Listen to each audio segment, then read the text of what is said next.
রবিবার রাত একটা বিয়ের অনুষ্ঠানে আসলাম। এখানে আসার পরে অনেক কিছু দেখলাম, যেটা আমার দর্শকদেরকে জানানো প্রয়োজন মনে করলাম। সচেতনামূলক ভিডিও। আসলে আমরা বিয়ের অনুষ্ঠানে আসি ঠিক আছে, কিন্তু এখানে এসে অনেক অপচয় করি, যে অপচয়টা আর একজনের জন্য অনেক কষ্টকর। আসলে আমরা এই বিয়ের অনুষ্ঠানে ছেলের পক্ষ অথবা মেয়ের পক্ষ উভয়ের দাওয়াতে আমরা আসি। এখানে আসার পরে আমরা আসলে এই যে খাবার টেবিলে পরিবেশন করা হয়, এই খাবারটা আমরা যা খেতে পারি তার চেয়ে বেশি নষ্ট করি। আপনার একটা খাবার আপনি খেতে পারবেন না, সেটা খাওয়াটা নিয়ে নিচ্ছেন। আপনি চিংড়ি মাছ খান না, সেটা নিয়ে নিচ্ছেন। গরু গোশ খাইতে পারবেন 2 টুকরা, নিচ্ছেন 10 টুকরা। আপনি যেটা খাইতে পারবেন না সেটাও নিচ্ছেন। আপনার যে অপচয়টা, আপনার যা 50% খাইলেন, আবার 50% নষ্ট করলেন। আরে ভাইয়া, এই যে খাওয়াটা, যে যার এখন অনুষ্ঠানটা, যে বাবা এই আয়োজনটা করছে, যে মেয়ের বাবাটা আয়োজনটা করছে, ওনার কিন্তু অনেক কষ্ট হয়েছে ভাইয়া। এই যে একটা বিয়ের অনুষ্ঠানে একটা ছেলের বাবা হোক বা মেয়ের বাবা হোক, যে উভয়ের যে অনুষ্ঠান করতে অনেক অনেক কষ্ট করা লাগে। এই যে টাকাটা তারা অনেকে জমি বিক্রি করে একটা অনুষ্ঠান করে, অথবা হাওলাত নিয়ে অনুষ্ঠান করে, বিভিন্ন জায়গা থেকে লোন নিয়েও করে।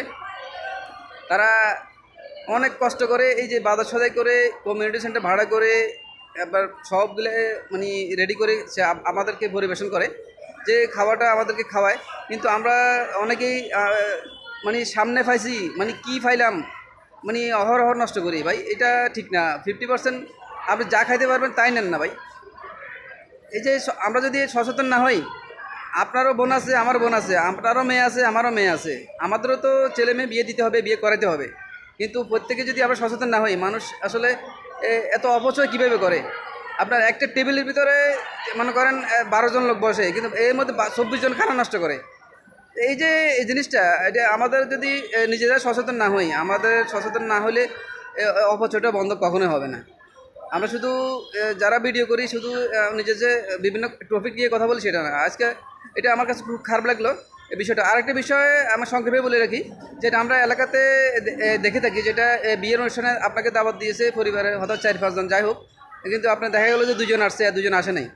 এই যে 2 জন আসে নাই, এখানে একটা বলে যে আমরা দাওয়াতি মেহমান, আমাদের যারা আসে নাই এদের খাওয়া দিয়ে দেন, টিফিন বক্স করে নিয়ে আসে। এই যে একটি বাজে অভ্যাস, এই প্রচলনটা আপনার দাওয়াত দিয়েছে ঠিক আছে, আপনি যদি দাওয়াতের পরে যদি আপনি আসেন খান, সমস্যা নাই, কিন্তু যে আসে না তার জন্য খাওয়া নিয়ে যাওয়া, এটা খুবই আমার কাছে ব্যক্তিগতভাবে আমার কাছে অমানবিক মনে হয়। আমার দর্শক যারা আছেন, আপনারা জিনিসটা আসলে আপনারা কি, আপনাদের কাছে কেমন মনে হয় সেটা জানাবেন।